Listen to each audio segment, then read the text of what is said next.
14 ફેબ્રુઆરી 2019 આ તારીખ ભારતના ઇતિહાસના પન્નાઓમાં કાળા અક્ષરે કાયમ માટે લખાઈ ગઈ, કારણ કે આ જ દિવસે આ જ તારીખે સીઆરપીએફની બસમાં સવાર 40 જવાન શહીદ થયા હતા।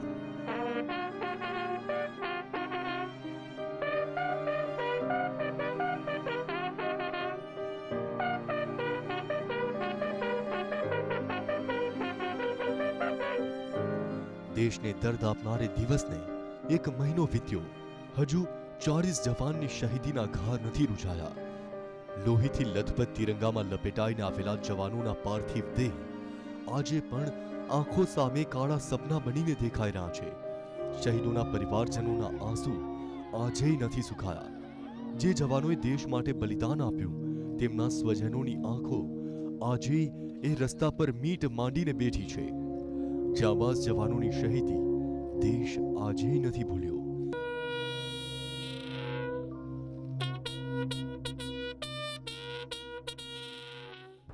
त्यारे पुलवामा में जे जग्याए सीआरपीएफ की बस पर आत्मघाती हुमलो थयो त्या एक महीना बाद शुं स्थिति छे ते जाणवा एबीपी अस्मिता पहोंच्युं पुलवामा। तो टेरर अटेकना एक महीना बाद केवो छे बंदोबस्त? बर्फीला पहाड़ों वच्चे केटली लोखंडी छे सुरक्षा व्यवस्था? जानवा माटे जोईए अस्मिता विशेष पुलवामा ग्राउंड जीरो। नमस्कार, अस्मिता विशेष में आपनु स्वागत छे। हूँ छुं चिंतन। जी हाँ, पुलवामा हुमलो आजथी एक महीना अगाऊ थयो हतो, जे देश में सौथी खतरनाक हुमलो साबित थयो। पुलवामाना गुनेगारोने देशना सुरक्षा बळोए न मात्र घाटी पर बॉम्बमारो कर्यो, परंतु आतंकीओने पण शोधी ठार कर्या। पाकिस्तान में घुसी तेमना आकाओने पाठ भणाव्यो। त्यारे एक महीना बाद शुं छे ग्राउंड जीरोनी हालत ए जाणवा माटे अमारा संवाददाता पहोंच्या पुलवामा। केवो छे त्यानो मंजर, जोईए पुलवामा ग्राउंड जीरो।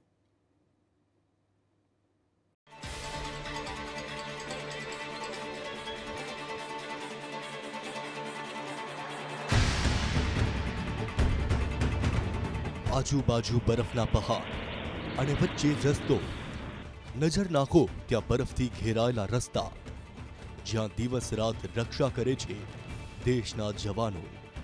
ज्यां एक महीना अगाऊ थयो हतो आतंकी हुमलो, त्यां एक महीना बाद पहोंच्युं छे एबीपी अस्मिता।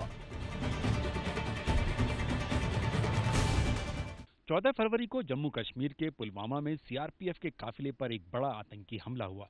इस हमले में 40 जवान सीआरपीएफ के शहीद हो गए। इस घटना ने न केवल भारत को बल्कि पूरी दुनिया को हिलाकर रख दिया। भारत और पाकिस्तान युद्ध के मुहाने पर पहुंच गए, क्योंकि भारत का आरोप था कि इस हमले को जैश ए मोहम्मद ने अंजाम दिया है। जैश ए मोहम्मद ने इसकी जिम्मेदारी भी ली थी और जैश ए मोहम्मद सीधे तौर से पाकिस्तान से संचालित किया जाता है। आखिरकार 14 फरवरी को किस तरह से जैश ए मोहम्मद ने सीआरपीएफ के इस काफिले पर हमला किया, किस तरह की साजिश रची और क्या पूरा घटनाक्रम हुआ था, ये जानने के लिए ही एबीपी न्यूज पहुंचा है नेशनल हाईवे नंबर 44, जो कि जम्मू को श्रीनगर से जोड़ता है। आज थी एक महीना अगाऊ देशना पुलवामा में जे आतंकी हुमलो थयो तेने एक महीनो वीती गयो छे। शहीदों पर थयेला हुमलानो बदलो पण लेवायो, परंतु जे शहीद थया छे तेमनो परिवार आजे शहीदनी याद अने दर्द साथे जीवी रह्यो छे। आ बनावना एक महीना बाद एबीपी अस्मिता पहोंच्युं छे ए जग्याए ज्यां थयो हतो आ आतंकी हुमलो।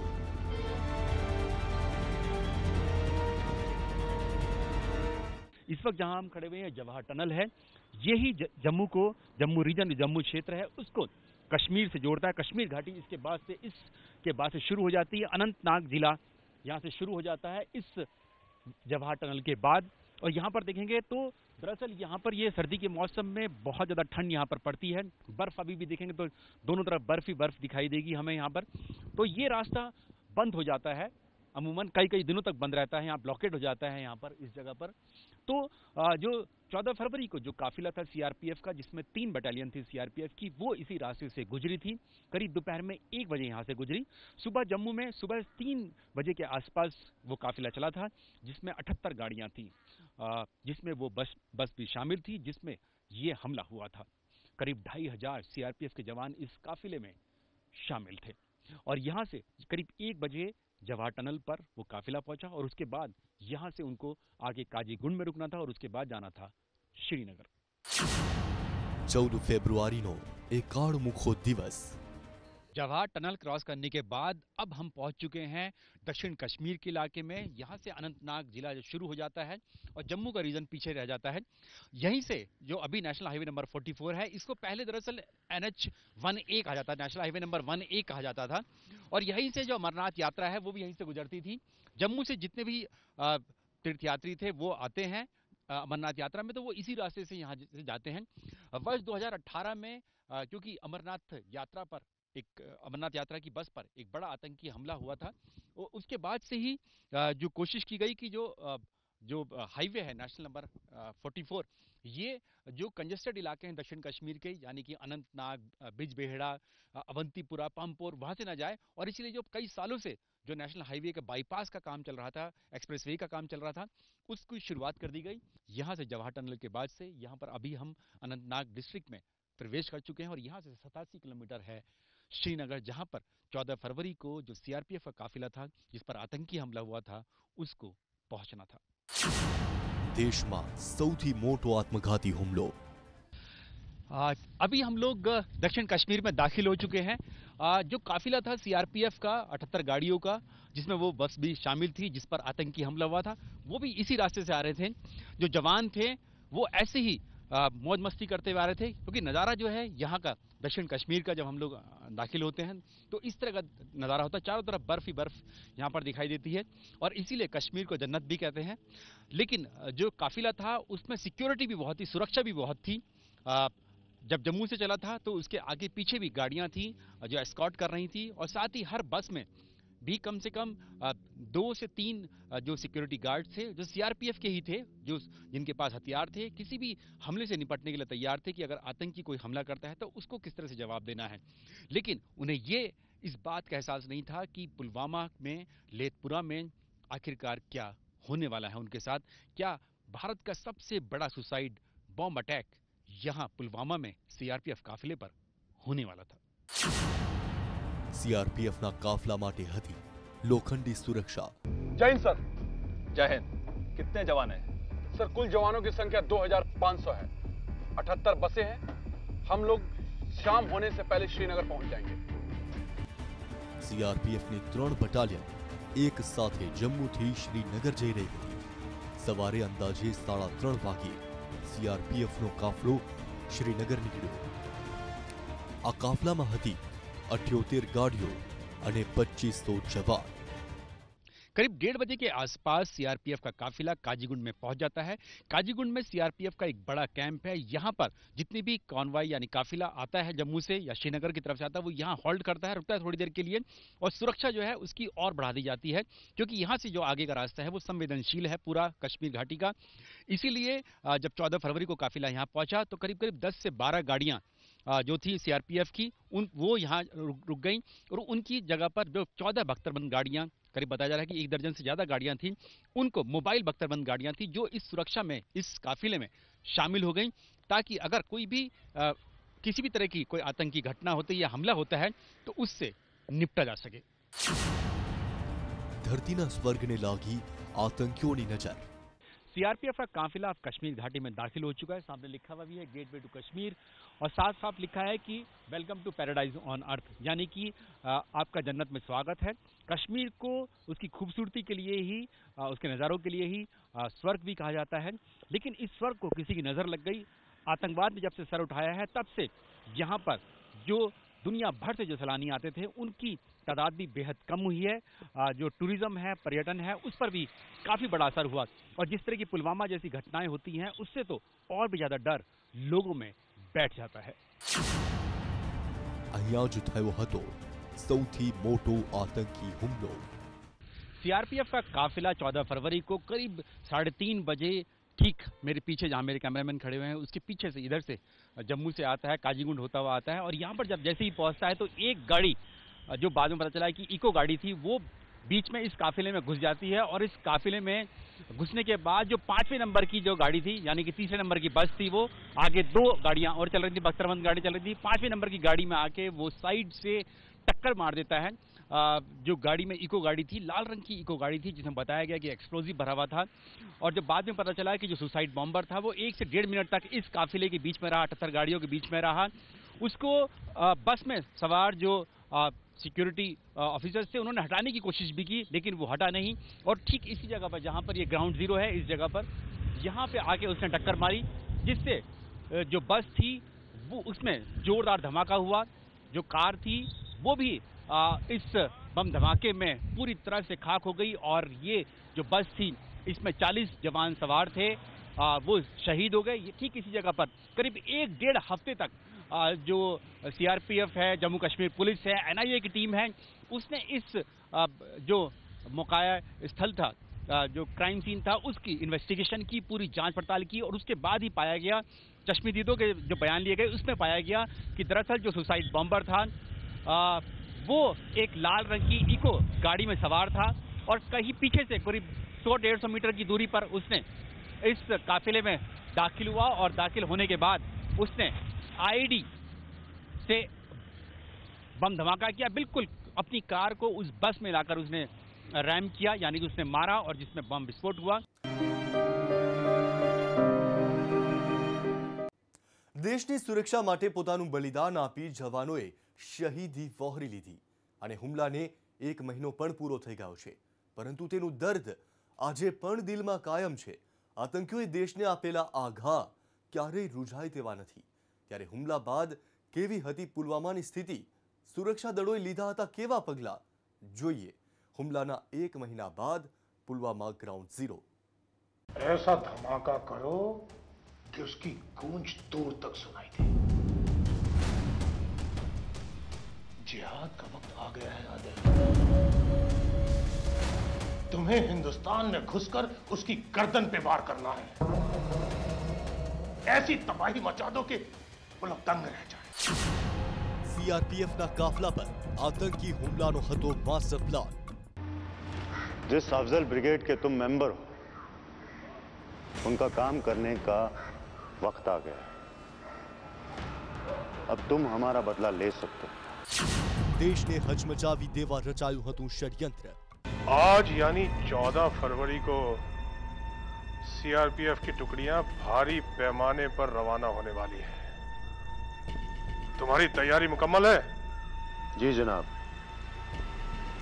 सारी तैयारियां मुकम्मल हो गई। આતંકીઓએ પૂર્વ આયોજિત પ્લાન સાથે આપ્યો હુમલાને અંજામ। जाओ, अभी जाओ, तुम्हें यकीनन जन्नत नसीब होगी। जी जनाब। सीआरपीएफ बस पर હુમલો કરવા માટે આતંકીઓએ જબરદસ્ત પ્લાન બનાવ્યો હતો। કોઈ પણ ભોગે ભારતની શાંતિ ડહોળવા માંગતા આતંકીઓ આ ચાલ ખૂબ જ શાતિરતાથી ચાલી। सुसाइड बॉम्बर ने ठीक 3:30 बजे के करीब जो आईडी थी वो बम ब्लास्ट की थी सीआरपीएफ के काफिले में। दरअसल इसको व्हीकल बोर्न आईडी कहा जाता है, यानी कि एक चलती हुई गाड़ी में आईडी आपने फिट किया और उसके बाद फिर उसको ब्लास्ट किया। और खासतौर से डायरेक्शनल आईडी थी, वीबीआईडी थी, व्हीकल बोर्न आईडी, यानी कि इसका जो धमाका था, इसका जो असर था वो एक जगह होना था। यानी कि जैसे ही सुसाइड बॉम्बर ने बस पर हमला किया, उस पर बड़ा एक हमला किया, उसके आसपास की भी बसें और गाड़ियां क्षतिग्रस्त हुई, लेकिन उसको उनका इतना नुकसान नहीं हुआ जितना इस बस को हुआ।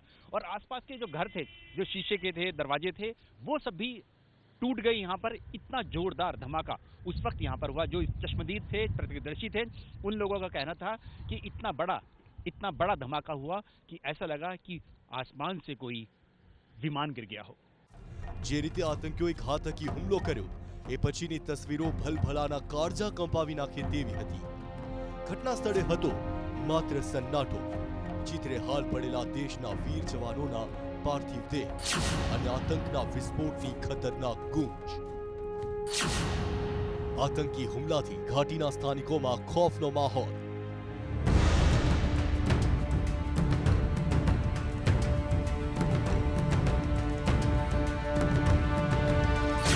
હુમલા બાદ બદનામ લેથપુરાની કેસર ઘાટીમાં છવાયો ખૌફ।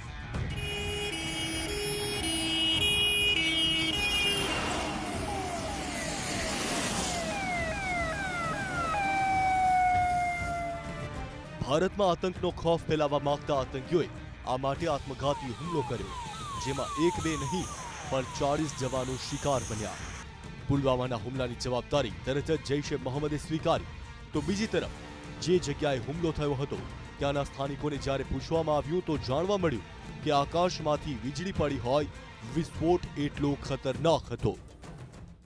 जो काफिला था सीआरपीएफ का वो ठीक ऐसे ही आ रहा था और जम्मू की तरफ से आ रहा था काजीगुंड होता हुआ, और यहाँ पर जब लेथपुरा में पहुंचा, यहाँ पर इस जगह पर पहुंचा तो यहाँ पर थोड़ी चढ़ाई है। लेथपुरा में अवंतीपुरा बहुत करीब है, यहाँ से करीब 7 से 8 किलोमीटर अवंतीपुरा है और ठीक दोनों तरफ जो है लेथपुरा का इलाका है।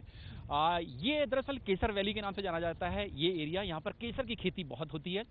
और जब काफिला यहाँ पर पहुंचा तो जो सुसाइड बम्बर की जो गाड़ी थी वो कहीं ऐसी किसी छोटे से रास्ते से जैसे ये निकल के आ रही है, यहाँ पर पहुंची होगी इस हाईवे पर, जो कि 1.5 से 2 मिनट तक वो सुसाइड बॉम्बर की गाड़ी इस काफिले में रही थी। और ठीक यहाँ से मैं 100 मीटर की दूरी पर जाकर उसने उस VBID यानी कि व्हीकल बोर्न IED को एक्सप्लोड कर दिया।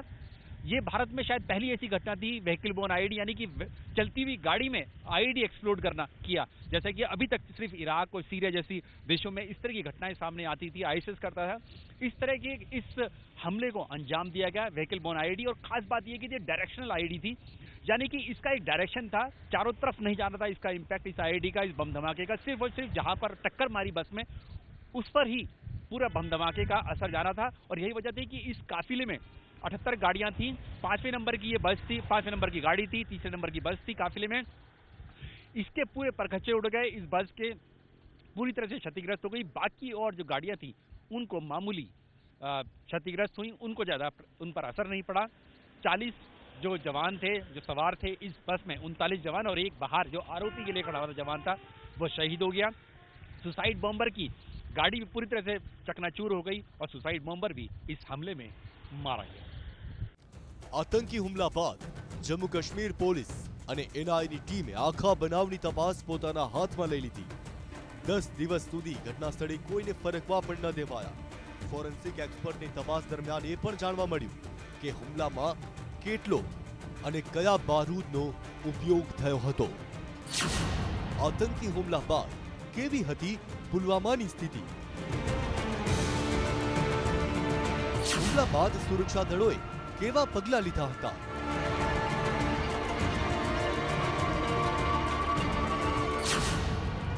હુમલાના 1 મહિના બાદ ग्राउंड जीरो रिपोर्ट। और जांच पड़ताल पूरी करने के बाद ही, क्योंकि 1 फीट गहरा गड्ढा इस हाईवे पर हो गया था जब इस बम धमाके से करीब 1-1.5 हफ्ते के बाद NIA ने और जम्मू कश्मीर पुलिस ने इस हाईवे को NHAI यानी कि national highway authority of India को दे दिया, क्योंकि उन्हीं के ही ये हाईवे है, ताकि इस 1 फीट के गड्ढे को भरा जा सके। और उसको गड्ढे को भरने के बाद एक बार फिर से दोनों तरफ से जो ट्रैफिक था वो खोल दिया गया, क्योंकि तब तक जब तक कि वो इन्वेस्टिगेशन पूरी नहीं हुई थी NIA की और जम्मू कश्मीर पुलिस की, और जब तक गड्ढा पूरा नहीं भरा गया था, ये हाईवे एक तरफ से बंद था, सिर्फ एक ही तरफ का चल रहा था। दोनों तरफ का जो ट्रैफिक था एक ही हाईवे पर चलता था, एक ही सड़क पर। लेकिन अब पूरा ये खोल दिया गया है इस जगह पर, और 1 महीने के अंदर ही जम्मू कश्मीर पुलिस, सेना और CRPF ने दावा किया कि इस हमले के जितने भी मास्टरमाइंड थे, साजिश था, उनका खुलासा हो गया है। હુમલાના 12 દિવસમાં જ આતંકીઓને ભારતે તેની औकात બતાવી દીધી, પણ શું આજ અંત છે? કારણ કે હજુ પણ તેનો આકા અને ભારતનો સૌથી મોટો દુશ્મન પાકિસ્તાનની શરણમાં આઝાદીનો શ્વાસ લઈ રહ્યો છે। કંઈક આવી જ રીતે દેશના જવાનો CRPFની બસમાં શ્રીનગર જઈ રહ્યા હતા। તે સમયે તેઓની પર આ આત્મઘાતી હુમલો કરાયો। 14 ફેબ્રુઆરીએ દક્ષિણ કાશ્મીરના પુલવામામાં NH-44 પર CRPFના કાફલા પર આતંકી હુમલો થયો। આ આતંકી હુમલામાં CRPFની બસમાં સવાર 40 જવાનો શહીદ થઈ ગયા।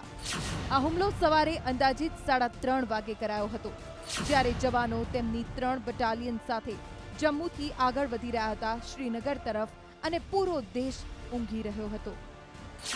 કોણ હતો પુલવામાનો હુમલાખોર? શું હતું તેનું નામ? કેવી રીતે બન્યો સ્યુસાઇડ બોમ્બર? पुलवामा हमले के शुरुआती जांच में पता चला कि इस हमले की साजिश पुलवामा में ही रची गई थी। पुलवामा के काकपुरा का रहने वाला था जो सुसाइड बॉम्बर था, आदिल जिसका नाम था। ये बताया जा रहा था कि कुछ समय से वो अपने घर से गायब था। पहले C कैटेगरी का वो टेररिस्ट था, हालांकि किसी को शक नहीं हुआ, लेकिन अब वो सुसाइड बॉम्बर बन गया और उसने इतना बड़ा आतंकी हमले को अंजाम दिया।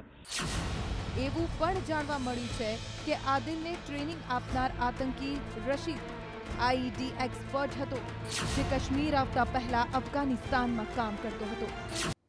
અસ્મિતા વિશેષમાં આજે બસ આટલું જ। આવતીકાલે વધુ એક વિશેષ મુદ્દા સાથે મળીશું। ત્યાં સુધી આપ જોતા રહો એબીપી અસ્મિતા, ગુજરાતની અસ્મિતા।